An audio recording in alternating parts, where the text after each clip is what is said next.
This is the riskiest place to buy a house in New Zealand based on these 3 criteria. And in this episode of the Property Academy podcast, we're going to rank the top 3 riskiest regions in each category. Then by the end, you'll know the riskiest place to buy a house in the country.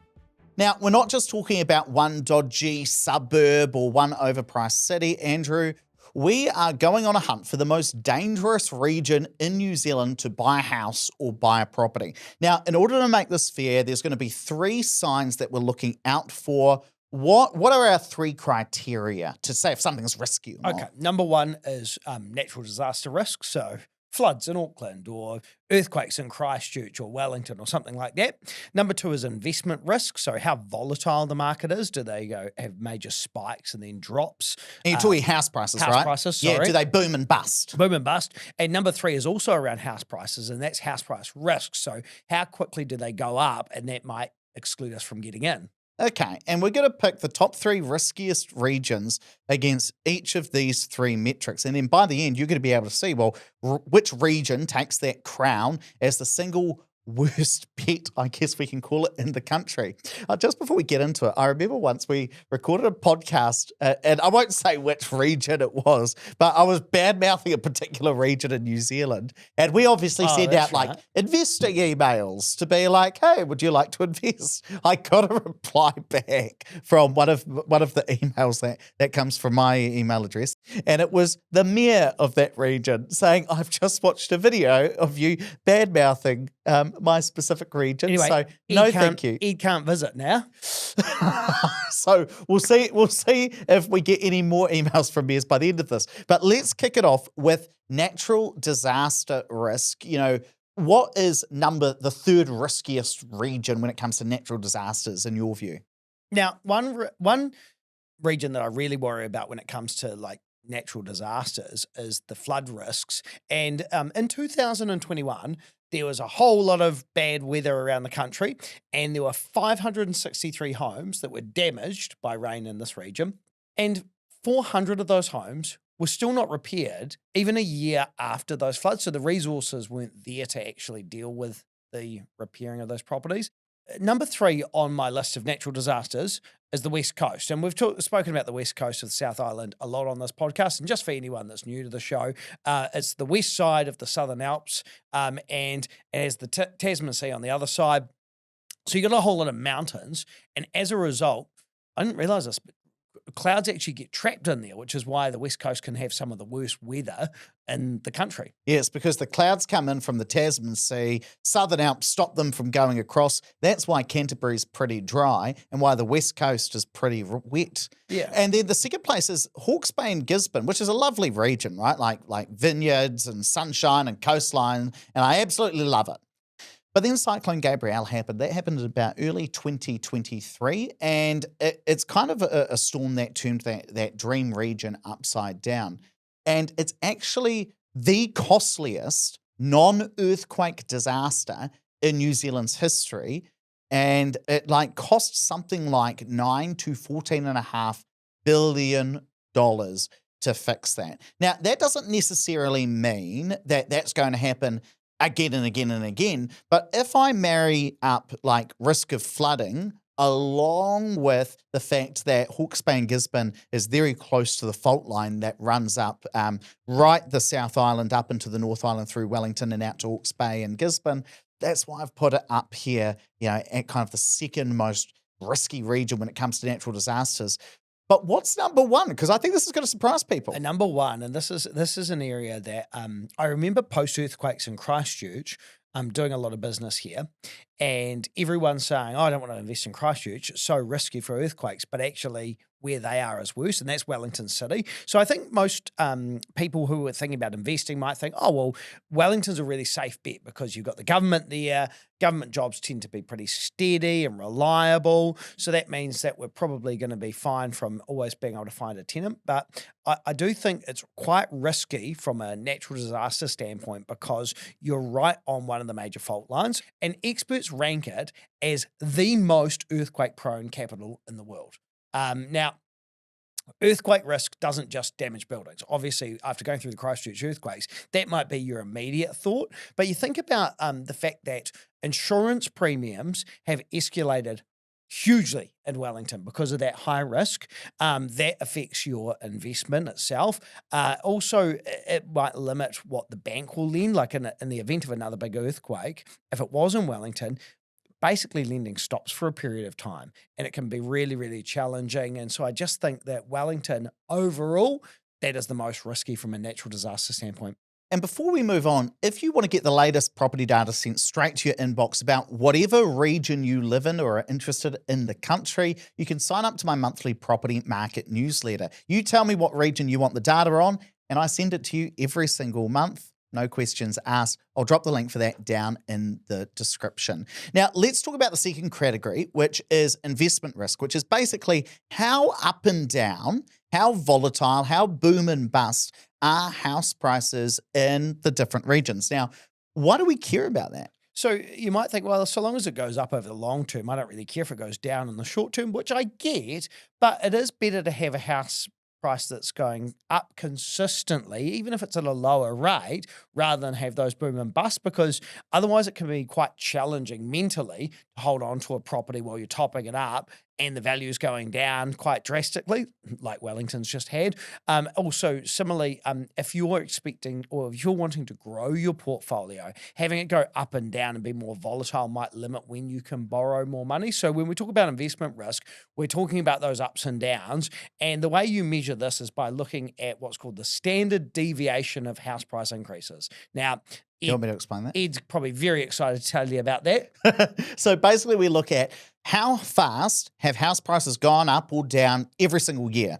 And then we say, okay, well, how spread out is that? Is it sometimes they go way up and sometimes they go way down, in which case the standard deviation is very large? Or is it more consistent that, maybe the average is house prices go up by 7% and, sometimes it's higher than that, sometimes it's lower than that, but, it's all within cooey of each other, in which case the standard deviation is a lot lower. So if we look at all of the 66 regions in New Zealand, there are 3 where house prices are the most volatile. And coming in at number 3 is Kaikoura. So little tiny town about 2 hours north of Christchurch. And what we've seen then is that even though they have had like natural disasters, they had a quake back in 2016, that's not why I think it's a particularly risky region. It's because it's such a small town that house prices jump around like an absolute frog in a sock. What we see is that the standard deviation is about 37%. Now, that probably doesn't mean much to you, but Auckland's is 9%. Okay. So that's basically to say, at least in absolute terms, Kaikoura is about 4 times riskier as an investment compared to Auckland because there are so many ups and downs in terms of house prices within that market. What's number 2 when it comes to the boom and busts? Number 2 is Westland District. So back to the West Coast. And if you think Kaikoura is risky with a standard deviation of 37%, was it?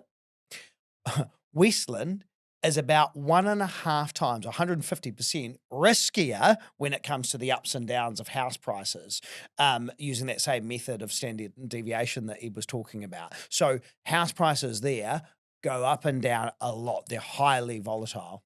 Yeah, and again, it's because it's a small town. It's like Hokitika is I think, the largest. I mean, amazing that Hokitika is the largest town of anywhere in New Zealand because it's so small. But it's that kind of area, Westland, Haast, that's where we're talking about. But the riskiest area when it comes to boom and busts of house prices is actually in Twizel, Mackenzie District. All South Island. All in the South Island. It's because in the South Island, you've got a lot of very small areas where there aren't a lot of house transactions that happen. And so there's not a lot of data. The prices jump around all the time. And I'm not talking about like median sale prices. I'm talking about like the Rolls Royce of property data here, that the Ryan's House Price Index, and how volatile that is.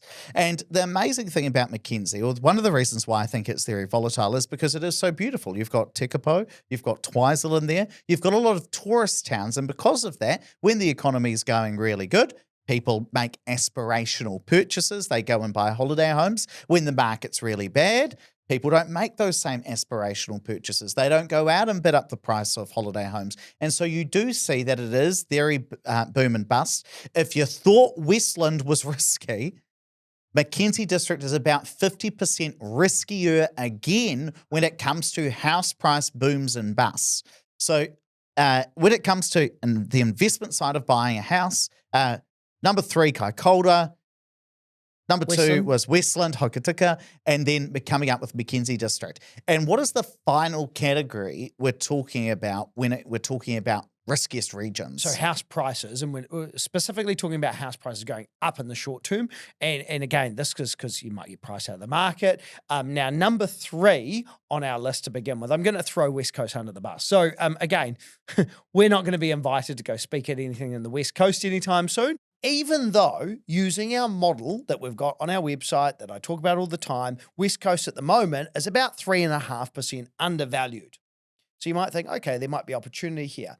Well, actually, the population is decreasing. It's the smallest region in New Zealand with just over about 30,000 people. And it's the only region in New Zealand where we're expecting population to keep falling, according to Stats NZ.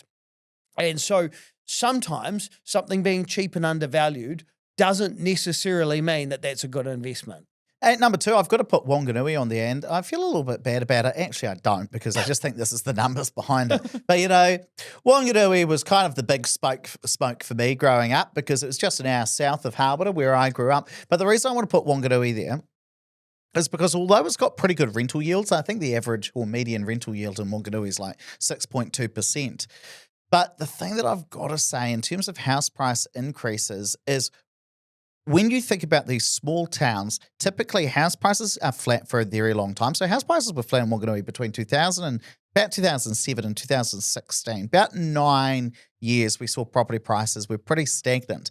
And then over the last kind of 5, 6, 7 years, we saw Wanganui house prices at their peak triple, right? They went up astonishingly fast. Now, if you see a region triple in value really, really quickly, and they basically had a double boomer banger, right? They had a property boom, then COVID came, that was 2016 to 2020. Then we had COVID come along, we had another property boom, 2020, 2021, and we just saw those 2 booms in a row. And so then that says to me, well, do I expect that there is going to be another boom in Wanganui over the next, 5 years? The answer is probably not, because they had 2 booms in one. Like, that steam is probably going to run out. Now, if you projected 4 of those booms, it would look like that Wanganui is eventually going to be have more expensive house prices than Sydney and Tokyo. Like, I'm just saying that there was a lot of steam in that market, because at that point, Wanganui was very undervalued.